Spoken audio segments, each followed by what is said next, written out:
विरोधकांना तिसऱ्यांदा पाणी पाजणार असं वक्तव्य शरद पवार यांच्या राष्ट्रवादीचे आमदार रोहित पवार यांनी केलंय. कर्जत जामखेड इथं पार पडलेल्या एका सत्कार समारंभावेळी रोहित पवार यांनी हे वक्तव्य केलं. तसंच कर्जमाफीवरून रोहित पवारांनी महायुती सरकारवर निशाणाही साधला. कुठेतरी काही प्रमाणात येणं जाणं थोडं इकडे थोडं मागे होते.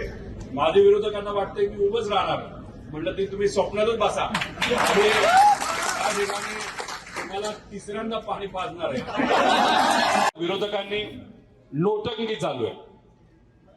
कुठं आम्ही कर्जमाफी देऊन सुद्धा पंढरपूरला जाऊन बसायचं कारण काय होतं असं आपले विरोधक बोलत होते. इतके विरोधक बोलले पण त्यांना उत्तर कुणी दिलं असेल तर ते तुम्ही दिलं. त्यांना कुणी उत्तर दिलं असेल तर महाराष्ट्र सामान्य जनतेने दिलं आणि युवांनी दिलं. मग तिथं कुठेतरी शांत बसायला लागेल. पालकमंत्री सुद्धा माझ्यावर बोलले, इथलेही बोलले आणि सोलापूरचे बोलले. काय फरक पडतोय? त्याला वरून आदेश येतो, बोला, राजकीय दृष्टिकोनातून सुरू करा काय बोलायला आणि मग त्या ठिकाणी हा ते तुम्ही जे बोलला शब्द ती त्यांची कामच आहे. आणि असे नेते आपल्या बोलले पण झालं असं. सुरुवातीला कर्जत जामखेडचे बरेच लोक, महिला, तुम्ही सर्वजण तिथे आलात. वातावरण गरम व्हायला लागलं. पहिला दिवस गेला, दुसऱ्या दिवशी सुद्धा आपल्या कर्जत जामखेडची लोक आली, सोलापूर जिल्ह्याची लोक आली, पश्चिम महाराष्ट्र मराठवाड्याची लोक आली आणि तिसऱ्या दिवशी विदर्भापासून लोक सुरू झाली. मग कुठेतरी सरकारला कळलं हे जरा अवघडच दिसतंय आणि मग तिथे बरेच लोक आले. शेतकरी संघटनेचे अनेक नेते आले, आपल्या पक्षातले नेते आले, इतरही पक्षातले सर्व नेते आले, काँग्रेसचे नेते आले आणि मग सगळ्यांनी पाठिंबा दिल्यानंतर, सगळ्या शेतकरी नेत्यांनी पाठिंबा दिल्यानंतर, सर्वसामान्य शेतकऱ्यांनी पाठिंबा दिल्यानंतर तेव्हा कुठेतरी सरकारला आता भीती वाटायला लागली. मग त्यांनी कोणाला पाठवलं तर संकट मोचक नेते म्हणजे आपले महाजन साहेब, ते होते जळगावला. त्यांचा मला फोन आला. मी म्हणलं साहेब काय करताय? अरे उठून जावा ना, काय प्रॉब्लेम आहे?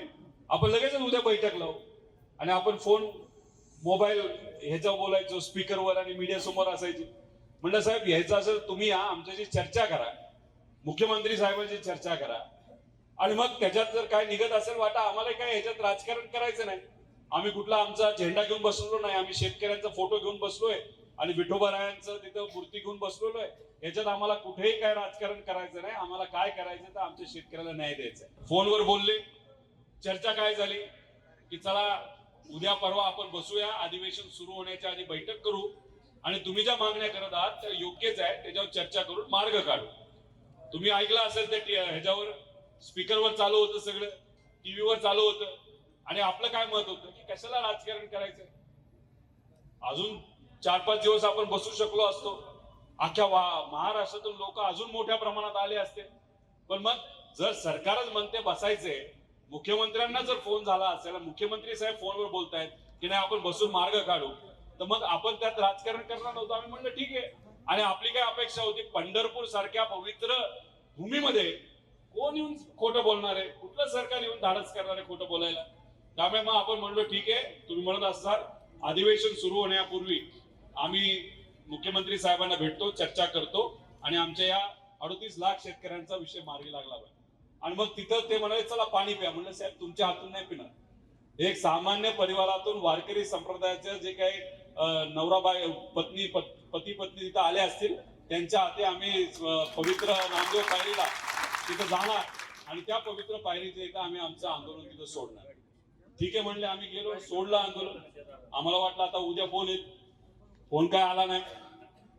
काही बरेच लोक तिथं आले होते. काही लोकांनी सांगितलं सरकारवर विश्वास ठेवून बघा. म्हणलं ठीक आहे, ठेवून बघतो. आणि झाला विश्वासघात. अधिवेशन सुरू होस तर एक फोन सुद्धा नाही आला.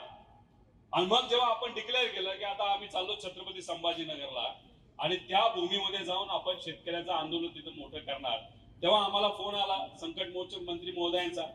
अरे बसूया ना. म्हणलं साहेब तुम्ही अधिवेशनाच्या आधी बसायचं म्हणत होता, आता अधिवेशन सुरू झालंय, आज मी आलेलो आहे, मी सही केलेली आहे, आता चाललो छत्रपती संभाजीनगरला, मग तिथं तुम्हाला यायचं असेल तर या. ते म्हणले कशाला आंदोलन करतोय, करू काहीतरी, बसू, चर्चा करू, जरा खोलीत वगैरे बसू. म्हणलं आम्ही खोलीत बसणारी माणसं नाही, आम्ही ओपन चर्चा करणारी माणसं. मग आपण गेलो छत्रपती संभाजीनगर. कारण गेल्या 10 वर्षामध्ये ज्या पद्धतीने शेतकऱ्यांसाठी खऱ्या अर्थाने काम करायला पाहिजे सरकारने, ते काम न केल्यामुळे शेतकऱ्यांच्या अडचणी वाढत गेल्या. सोयाबीनला भाव पूर्वी बरेच वर्ष 7 वर्ष आपल्याला मिळाला नाही. कपाशीची तशीच परिस्थिती. तुरीच्या बाबतीत भाव मिळतील असं आपल्याला वाटलं की तूर इम्पोर्ट केली, त्यात मोठ्या प्रमाणात आपल्या सर्वांना नुकसान झालं. कांद्याचं नुकसान सातत्याने तिथं आपल्या सगळ्यांचं झालं. रेट वाढायला लागायचे तर लगेच एक्सपोर्ट बंद करून टाकायचा, नाही तर पाकिस्तानवरनं कांदा आणायचा, आणि मग त्याच्यात आपल्याला जो भाव मिळाला पाहिजे तो त्या ठिकाणी मिळत नव्हता. ऊसाच्या बाबतीत न्याय देण्यासाठी आपण एक कारखाना इथं घेतला, प्रामाणिकपणे तो त्या ठिकाणी आपण चालवत आहोत. पण इतर जे काही पिकं आहेत त्याच्यामध्ये आमच्या शेतकऱ्याचं खूप मोठ्या प्रमाणात नुकसान होत होतं.